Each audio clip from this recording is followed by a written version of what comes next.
yaa'u isinitti himuu maal jedhee Naazir Aannulee dhiira bara kana keessa dhiirota fakkeenya dhiira addunyaa dhiira Oromoo yoo jedhe hin xiqqaata. Dhiirota bara kana keessa dhiira addunyaatiif fakkeenya guddaa nama hojjete, nama gaarii, nama dubartiidhaaf kabajaa qabu, nama hedduu yaadu. Namni akka isaa hin jira jedhee hin yaadu. Garuu nama hunda Rabbi akka isaa haa taasisu dhugaa Rabbi dubbachuuf. Dhiiruma hunda Rabbi akka isaa haa taasisu. Wanti inni dalagee nama hedduu fi barumsa guddaa taati jedhee yaada. Naaziriif ani jechuun akkasuma hawwiin nu sadiin jidduu jaalalaaf kabajaa guddatu jira. Seenaa baay'ee qabna. Naazir anaaf obboleessa gaafa hundaati obboleessa gaafa gadda gaafa gammachuu akkasuma nama hundaati. Yoom as geenye salphatti jecha jedhu kana isa itti yaadadha. Bu'aa bahii baay'ee keessa waa hedduu keessa beekaa jaalalli keenya jaalala obbolummaa kan akkamitti kan hin moofnedha yeroo hundumayyuu jechuudha bara bara haaromsamaa jiraata. Kana jedhee isin himu soo Naazir dhugaa dubbachuuf hedduu nama gaariidha. Akkasuma hawwiinis garuu Naazir wanti inni hojjete nama hedduu akka gammachiise fakkeenya hedduu nama baay'eedhaaf fakkeenya akka ta'een abdii qaba. Abdii qofa osoo hin taane argitanii jirtanii dhiira akkasii hin jira jedhee yaades hin beeku. Nama hedduu yeroo jalqabaatiif beekan maal jedheeti jecha isa ittiin galate. Assalamu alaikum warahmatullahi wabarakatuh. Goolummoota hordoftoota dhaggeeffattoota akkam jirtu nagaa fayyaa keessanii. Namni viidiyoo jalqabarra laaltan kana jechuudha Zaaraa Entertainmentii karaa YouTubetiin karaa Facebookitiin immoo Zaaraa sanyii Oromoo kan jettu tana jechuudha. Namni Zaaraa hin beekne hin jirtan jedhu maaliif Zaaraan jalqaba fakkeenya dubartootatii dhugaa dubbachuudha fi miidiyaa kanarra kan turte isin fakkeenya teenna.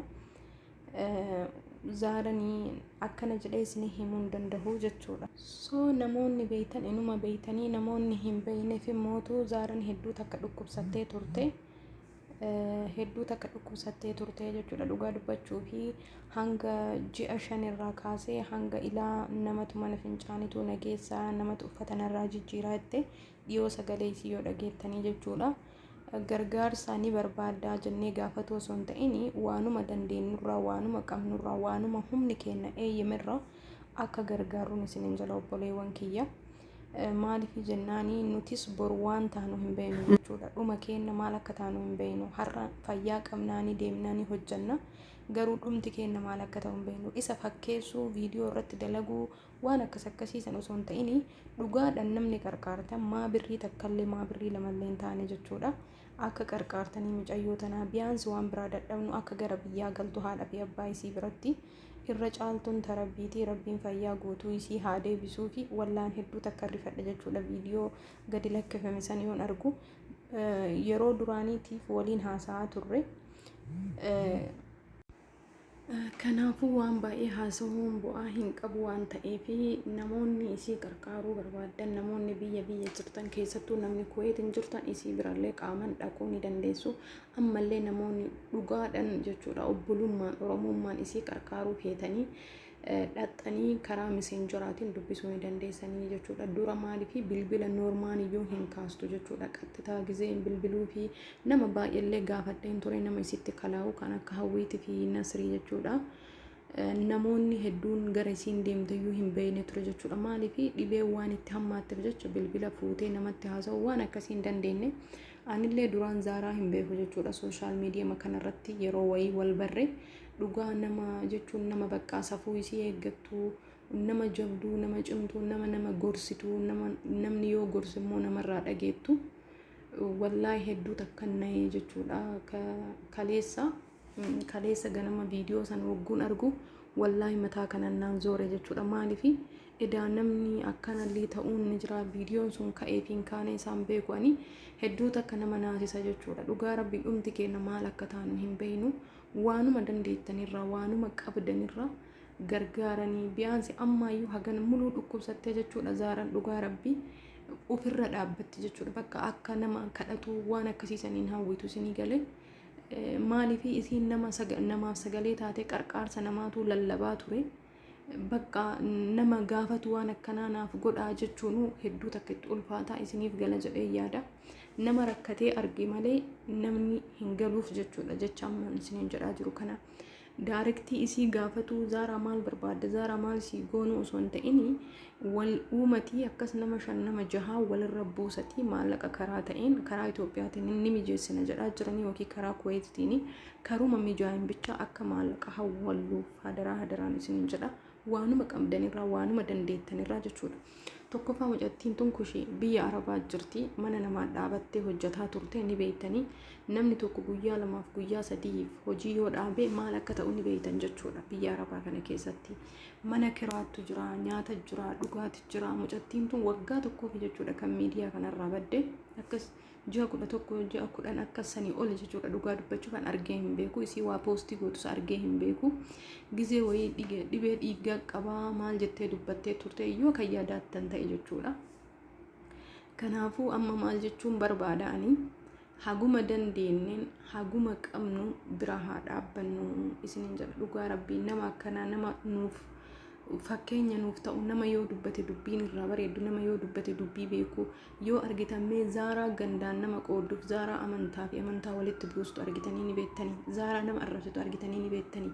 Shamarran amma feemasii ta'anii TikTokii fi Feesbuukii kanarraa lafa dhiitanii dhugaa rabbii an jalqaba jechuudha. Zaaraa entertainmentii tanan arge yeroo isiin dubbattu, yeroo isiin waa'ee siyaasaa dubbattu waan adda addaa akka naman tuunetti jechuudha karaan isiin dubbattuuni.